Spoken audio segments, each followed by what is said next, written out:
Awesome. And I believe we are live. We are live. Oh my gosh. Good morning, good afternoon, good evening to wherever you are in the world. So we have a new lesson today with a new article. This is Reading Academic English. And the goal here is to break down some difficult texts with some difficult vocabulary, acquire some new vocabulary. Today's article is another article from the Harvard Business Review. Harvard Business Review. And this is from September 29th. It's a couple days ago. And the topic that we can see here is about leading teams. So some kind of business, obviously, business review, leading teams. So leadership, management, that's going to be the general topic here. Actually, you know what I want to do? No. I guess I can wait. I can wait on that. All right. So what we're going to do is not to read the article straight through, but as before, we will apply our reading strategies to get an idea of the general topic. Try to get as clear a view of the article that we can from a general point of view, and then we can decide whether or not this article would be worth reading more completely. Right? So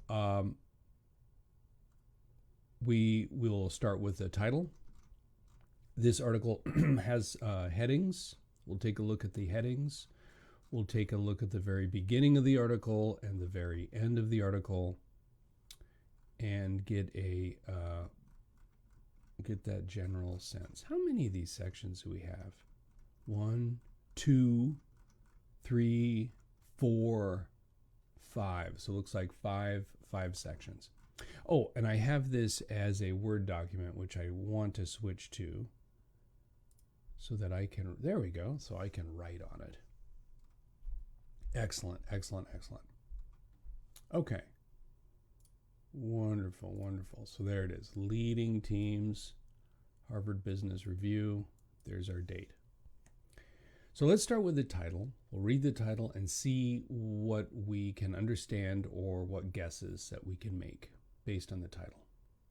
So here we go.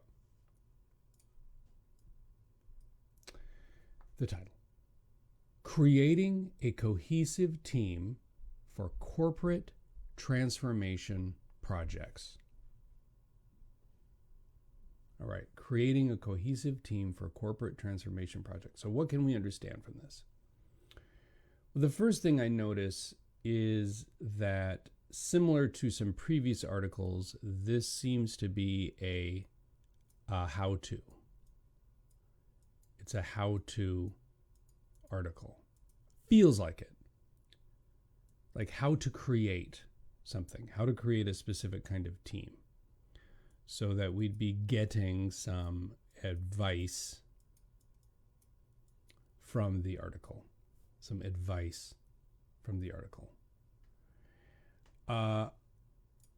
We have cohesive, corporate transformation project, and then we've got this corporate transformation projects. Corporate having to do with business or big business, transformation having to do with change, and project is a project. But what this means altogether, I am not familiar with this. Corporate transformation project. I don't know what this means.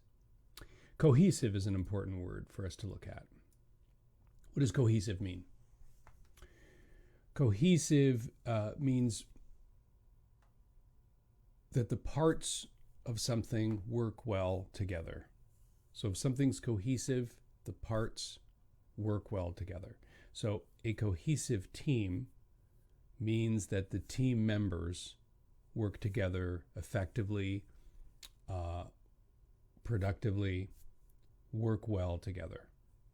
So creating an effective team for this specific kind of business project. Transformation project. Not sure what this is, but we will learn. But that's That's my understanding so far. It's a how-to article for, I guess this would be for, so for leadership, so this would be for managers, a managerial advice for managers, managerial advice. Okay, great. The next thing I want to do is, since we've looked at the title, actually, before we look at the headings, why don't we do the first and last paragraphs? So we're going to take a look at paragraph 1. This is our introduction. Take a look at the intro. See what we can understand from our introduction. And then we will skip all the way to the end and we will read the last paragraph, our conclusion. Again, just to see what we can understand about the general idea. I don't expect to understand much from the conclusion because we haven't read everything that's come before. But remember, the goal is just to have a general idea of what's going on. Okay, so here we are with our introduction. Let's read it. The screenwriters' strike that began last May and the actors' strike that followed in July highlighted an employment model that has given Hollywood a highly flexible workforce for decades.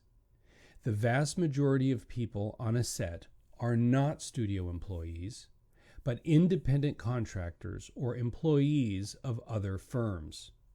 Take, for example, the people who worked on this year's Oscar winner for Best Picture, Everything, Everywhere, All at Once.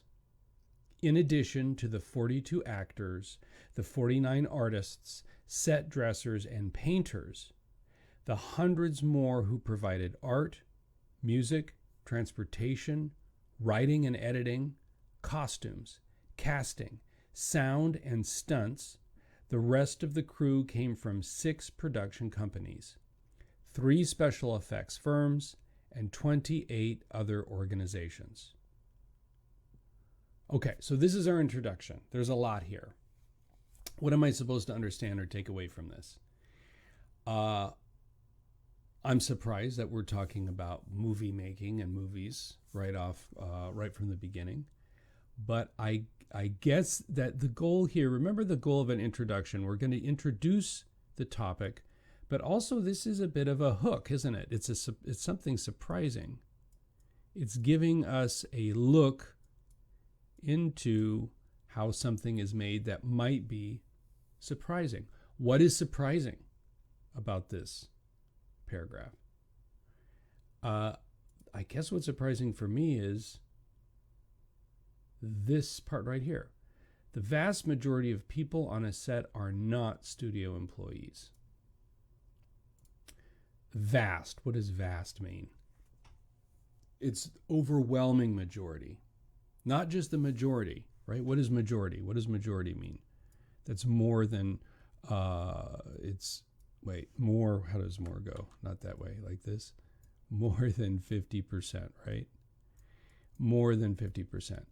But it's not just the majority, it's the vast majority. So we're not talking more than, 80%. I guess we could do the math here. They've given us numbers.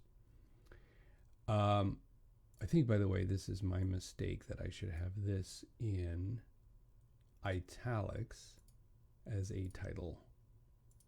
Oops. Okay. Great. So let me take that off here.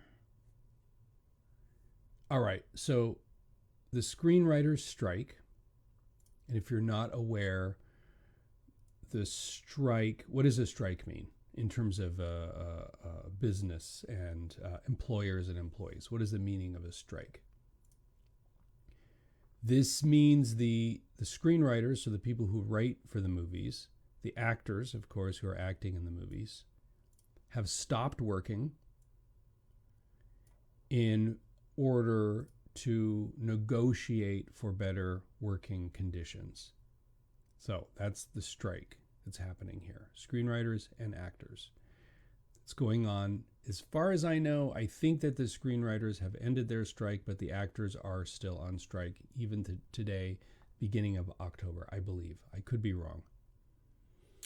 So, all right. So it's highlighted or has shown us or brought to light this specific employment model, right? This kind of employment model, which that has given Hollywood a highly flexible, right? It's flexible. They have a lot of power, choice, control, a highly flexible workforce for decades. So they are not employees, but instead they are independent contractors or employees of other firms, businesses. There are other businesses, I guess, related to movie making. So an independent contractor is somebody who just, we have the word freelance. Maybe you know that word freelance, but they work for themselves and freelance, hire out their work. So this means that the company they're working for is not obligated to them. Like they're not obligated to give them, say, health insurance or retirement or other benefits. So they're just like two independent entities working together. So when a movie is made, most of the people are not employees. All right.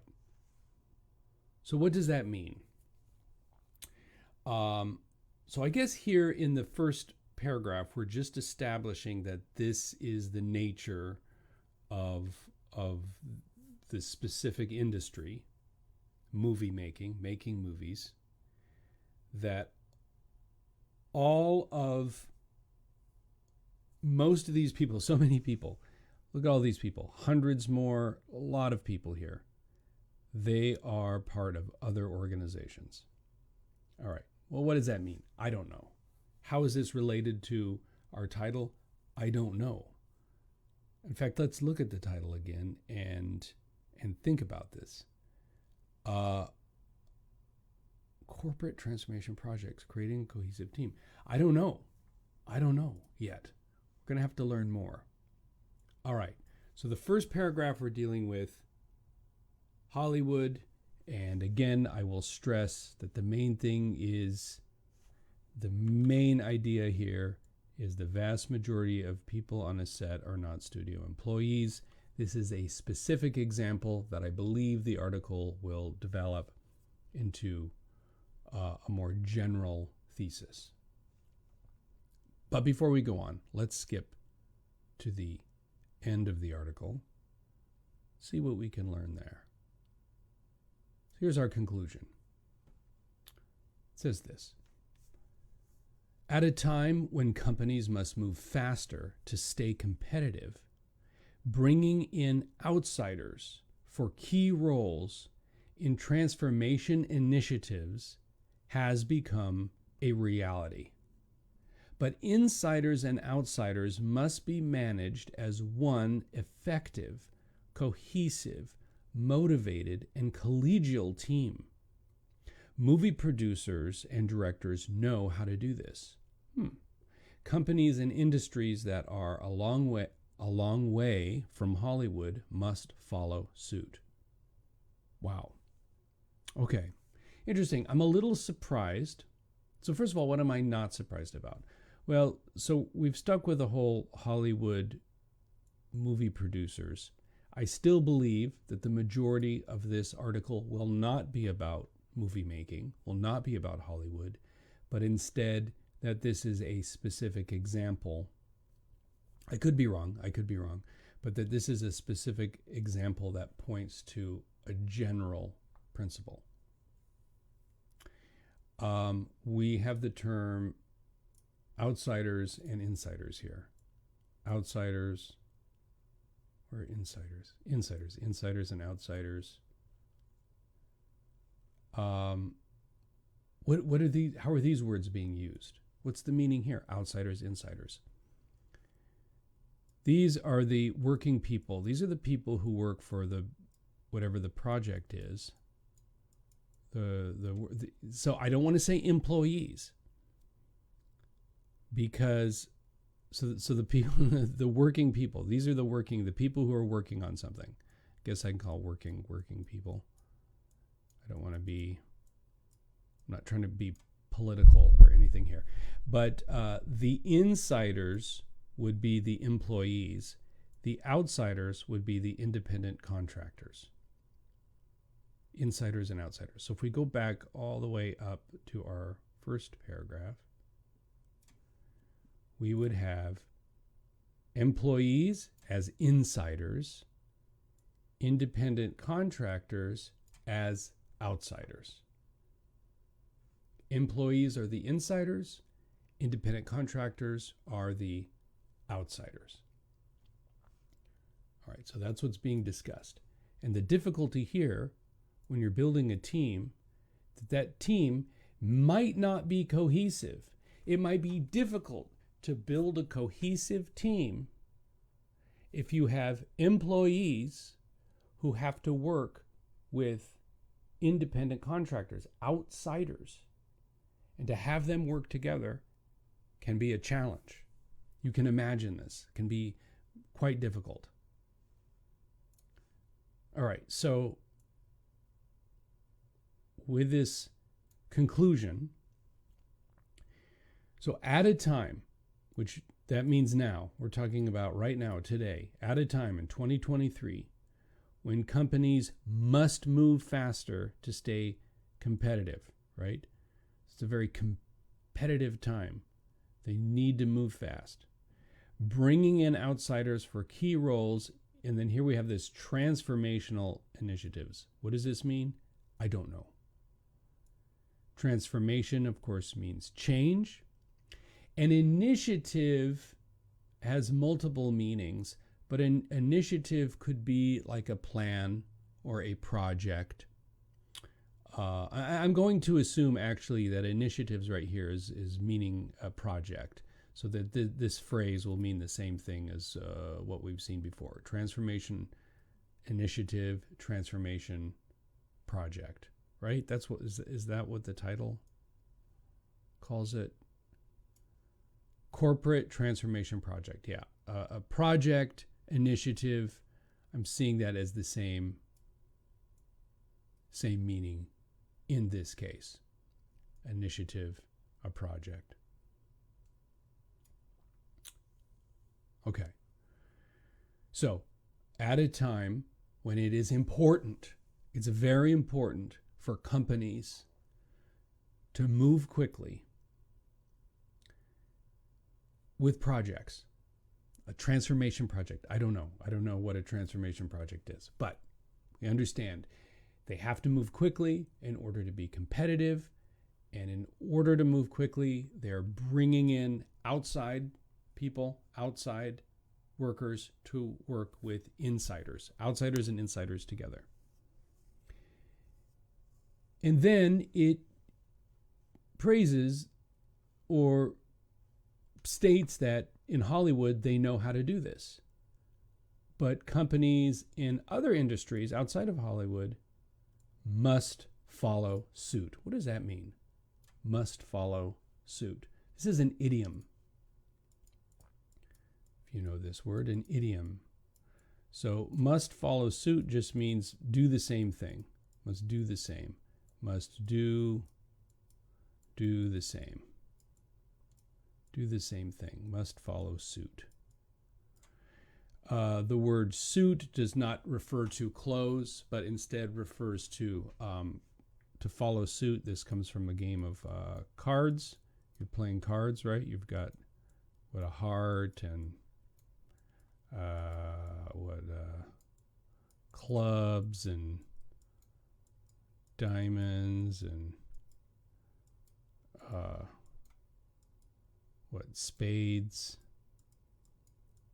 right? So these are the suits, and when you're playing a game of cards, to follow suit means you play the same suit. So if someone plays hearts, then you need to play hearts as well. That's the idea. Don't I have like a bucket thing I can do? I guess I can just do a red. Make this, illustrate this a little bit better. No? Red. What else is red? Are diamonds red? I can't remember. I can't remember what's black. Anyway, yeah, you understand. You understand what I'm trying to say. Follow suit. Idiom, do the same thing. That's all. Easy, easy, easy. Cohesive, we see cohesive again. Motivated. Collegial, this has to do, so collegial, interesting word actually. Let's take a moment and talk about collegial, because you might see the root colleague and college. So college, collegial, colleague have a common root here. So let's actually take a look at our dictionary and see how that is defined. Let's see. So we'll go with oops, come on here. Merriam-Webster, and we'll go with collegial, and let's see. Here we go. Oh, good word, camaraderie. So this is number 3, marked by camaraderie among colleagues. All right, great. So it means kind of like again, cohesive, working well together, maybe a bit friendly, but working well together. If we go to a colleague, associate, or coworker, and let's see if we have a all right, here we go. So the etymology, Middle French, colleague from the Latin, collega. I don't know. I was looking for something together. To depute, legare, has to do with law. I want to look at college too. Am I wrong thinking that college is, let's go ahead for, yeah. So the college, colleague. Anyway, so here we're talking about people who are working together and have a good working relationship if they are a collegial team, that they're working well together. That's the point. All right. But rooted in colleague in college. Wonderful. Okay, so that's good for the conclusion. The next thing I'd like to do is take a look at these headings. So we've got one right here, 2, 3, 4. I think that's it. That's it. All right, so we'll make guesses about these different sections based on these headings. If I can control my mouse here. So the first one, let's read the first one. The pandemic and project overload. All right, interesting. The pandemic and project overload. So what can we understand, or what kind of guesses can we make about what will be discussed in this section? So pandemic, obviously, we're dealing with COVID-19. And talking about projects, overload. What is the meaning of the word overload? So overload means too much. If you have a power overload, this is a problem. It's too much as a negative. It's a negative term. Negative idea. Too much. that we have a problem. So it looks to me like they will discuss the problem of having, I guess, too many projects or too big of projects, something with the projects caused by COVID-19, caused by the pandemic, caused by, I don't know, the shutdown maybe. So that is a problem being discussed in this section. That's my guess here. The pandemic and the project overload. How projects became too much during the pandemic. Okay, that's my guess there. Let's take a look at the next heading. Next one. Creating a one culture team. Creating a one culture team. What do you think that means? So the key idea here is one culture. So what is culture? Culture is one of those words, difficult to define, but when a group of people share, they could share common beliefs, backgrounds. So usually when we talk about culture outside of business, we are talking about a population of people that have a history together, right?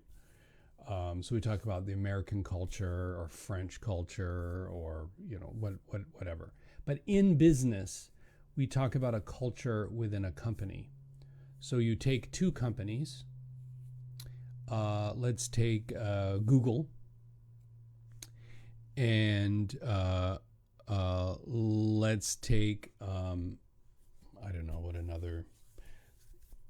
McDonald's. Okay, so we have Google and we have McDonald's. And you can imagine if you are an employee at Google, the culture, the shared goals, beliefs, assumptions, how you do your job and interact with your employees, it's going to be different than at McDonald's. Not saying that one is good or one is bad, they're just different. These are different cultures. So my guess here, when it says creating a one culture team, right, means again that we want it to be collegial, cohesive, that the people work together, and again that the challenge here is going to be with insiders and outsiders together. And this is a challenge. Outsiders, if I can, it's terrible. Outsiders. Can I make a better U there? Let's make a better U. Outsiders. So we've got outsiders and insiders together, and so that's the challenge, is bringing these two groups together in order to make a cohesive team. All right. So again, this is, I suppose, going to be the how-to section. Be very curious to see how they plan to do that. And actually, why is this a problem? Bringing outsiders and insiders, employees and independent contractors together in a project, why wouldn't this be easy? Why wouldn't this be an easy thing to do? Wouldn't this be easy? I'm interested to see how the article defines the problems and then how those problems are solved. Right? Can you think of what are some potential problems? I mean, one problem that comes to mind immediately is that if you are an insider, right? And I guess if the project goes terribly, you have to live with that in the company. I mean, you are more responsible to see that through. If you're an outsider and it doesn't work out, no big deal. You go on to some other project with some other company. So you're less connected as an outsider than as an insider. So you, as an outsider, you may not feel the need to be as committed to the project. Also, if you're an insider, you might have your health insurance, your retirement, everything connected with this company. So again, you're going to feel more committed to this project and this company. If you're an outsider, you might be less concerned, less invested, we could say, in the project. So that's something to consider. But I'm curious to see how the article will describe the problem and then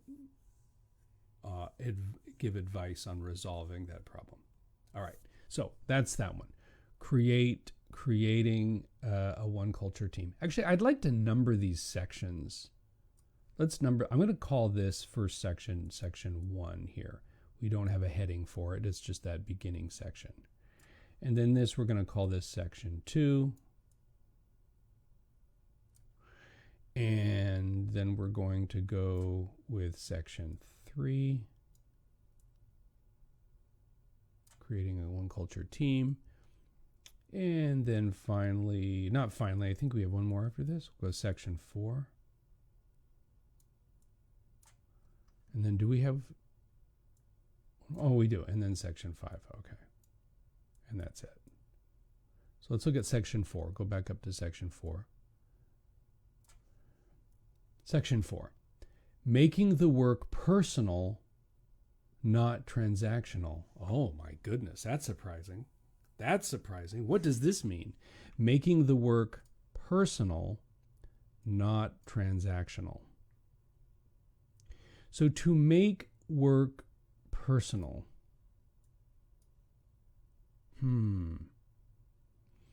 So immediately I'm thinking, so the work here, we're talking about the project being done. We're talking about the project, whatever work needs to be done. We're working on a movie. We're making a movie. And whether you're an insider or outsider, you're doing this job. I mean, you're being paid money. So let's just say this. Transactional here, money. We're talking about, that's my understanding right now. Transactional, we're talking about money. A transaction is exchange, right? We're exchanging something for something else, something of value for something else. So an exchange. So I do some work for you, you pay me money. You build a product for me, I pay you money. That is a transaction. It's an exchange. So making the work personal, not transactional. This seems to be, this idea of personal. So to be invested. So we use this word invest. You think about the word invest. I want you to think about 2 definitions of invest. 2 definitions of invest. Because I'm sure you are familiar with the idea of investing with money. But to be invested as a person in something means that there's something about your, I don't know, personality, your individuality. There's something about you that, I don't know, connects with something. Let's take a look. I want to look at a dictionary, consult with a dictionary on this. So let's look at the word invest and see how many definitions we have here. Okay, actually, so there's a few, but I see right away we have these three definitions. So this is really good. So number 1, and this is probably the one you are most familiar with. Invest. To commit money in order to earn a financial return. So investing in the stock market, investing in a business, you put money into something hoping to get more money out. So that's the first definition. Number two, to make use of for future benefits or advantages. So going to the university is an investment of your time because you hope to have an improved life afterwards. Investing in English, spending your time learning English, right, is an investment. But number three, and this is the one I'm referring to that I think that the article is going to be discussing, is to involve or engage, especially emotionally. So in fact, when we say make it personal here, making the work personal, I think it has this emotional investing idea.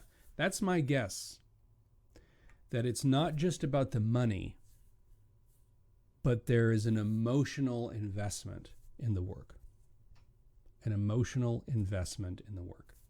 That is my guess. I'm not sure, but that's what I'm thinking here for number 4. Okay, last one, number 5. Empowering the project leader. Okay, interesting, not sure. So we have empowering and then the project leader. So the project leader, this is the person for this again, I'm not sure what a transformation project is, but someone who is leading, managing the project. And then empowering is to give power to. So to give power to someone or something. To give power. Making sure that they have the resources, the freedom, whatever, to make their decisions and do their job. Empowering the project leader. Not exactly sure what that's about, but again, this has the idea of advice, the tone of giving more advice. So this number 5 here, we're giving advice. Number 4, again, yes, giving advice. Number 3, giving advice, how to.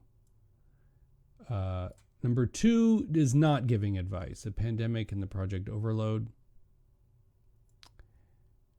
And then this is the number 1 is the introduction. So with these 5 sections, actually, 1, 2, 4, 5, it seems to me that the structure here, so we've got 1, 2, 3, 4, 5 for this article, is number 1, we have, so our general introduction. Number 2, we have the problem. Number 3, we have solution part 1, solution part 2, solution part 3. So that's what I think the structure of this, it's a problem solution. I could be wrong, but I haven't read the article yet. I'm only looking at the title, introduction, conclusion, and these headings. And this is the sense that I'm getting about this. So I don't want to spend too much more time on this. So then the next question is, if I'm not going to read all of this, what should I focus on here? What should I focus on? Well, right now, I'm still a little confused about what exactly the problem is.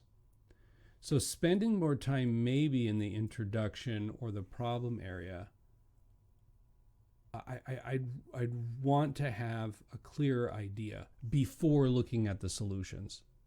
The solutions sound good, but I'm not entirely, I have my guess, right? I think that the problem is the difficulty of building a team of insiders and outsiders. But what problems are caused by that, making a team like that? So I think maybe the last thing I'll do for today, for this class, is, oh, that's tempting. When I see these, by the way, I see bullet points. That's tempting just to skip to the bullet points too, which is a good practice. It's an easy way to. But I think the last thing I'll do is maybe look at this paragraph, the first paragraph in the problem section, just to get a clearer sense. Maybe this will be helpful. I'm not sure. But let's take a look at it. So this is in the section called The Pandemic and Project Overload. So it is a problem, something, too much of something. We'll see. We'll see what the problem is. So here we go. Over the past 3 years, the COVID-19 pandemic has propelled mission-critical corporate transformations, such as reorienting supply chains suffering from acute component shortages, installing new financial systems to track revenue and expenses faster and more accurately, and restructuring business processes for data cleanliness. The resulting pressure on full-time employees and sometimes the absence of key knowledge internally forced companies to hire outsiders with valuable and hard-to-find skills. E-commerce, digital data security, data privacy, those are all new for us. The comptroller for the Asia Pacific region of a US-based luxury goods company told our researchers, local statutory requirements are getting more complex, as well as countries' political issues. No one organization will know it all. And large global companies that are running dozens of initiatives at once may have too few internal project leaders to go around. Okay, this is helpful. It's a little confusing, I admit, but I can see that it gives us some specifics about what the problem is. What is the problem? So again, caused by COVID-19, we have a problem.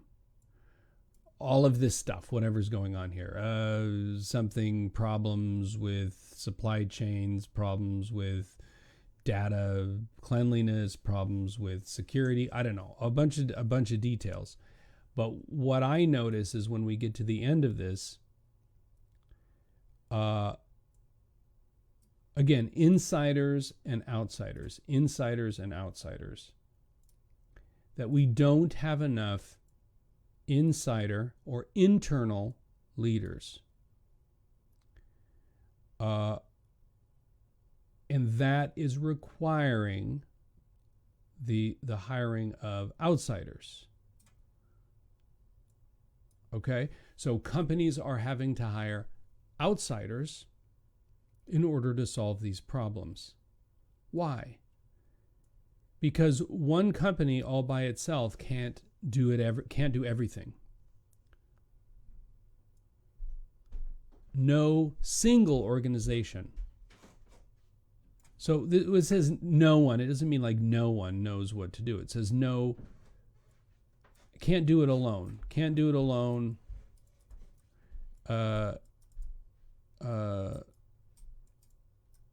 Right? It can't do it alone, not by itself, not a single. No one organization will know it all, meaning they need to work together. They need to work with people outside of the organization, outside of the company, outside of the business. That is the new challenge, the new requirement. That's what I understand. All of this are details that could be analyzed more closely, some good vocabulary in here. I see a lot of good vocabulary here. Reorienting, acute, anyway. But that's not the main idea. The main idea here COVID-19 caused new problems, and companies, organizations, corporations can't solve these problems, these new problems, right? New. Brought all these new problems, new for us. These new problems, and they need outside help. So insiders, outsiders, insiders, outsiders. So this is the difficulty. I guess I'll cheat a little bit and just look at one last. I just noticed this right here. Successfully staffing and running transformation initiatives with the right mix of insiders and outsiders require what we call a dynamic workforce model. All right, I don't know what the rest of this is going to be about, but I just wanted to show you that, again, we're focusing on mixing insiders and outsiders on a project. Okay, fine. So I think at this point we have a pretty clear idea of what the general contents of this article will be. And from this point, we could decide if we want to spend the time to do a complete reading of the article. And I'll leave that up to you. If this is an article you're interested in, I'll put this Word document in below, and also it will have a link to the original, so you can take a look at the original article here. All right, great. So that's our example today for reading academic English. If you have any questions related specifically to this article or anything that I've said, please post that question below. If you have any suggestions for other topics or categories of, other fields, I should say. So we've looked at psychology, we've looked at business, we've looked at science. So I don't know, if you have some medical, we've looked a little bit, not so much on the medical, I guess one example of that. But if you have suggestions for topics, please, again, post that below, and we'll try to look at something, look at an article, and look at vocabulary. All right, great. Thank you for hanging out. I will see you next time. Have a great day. Bye-bye.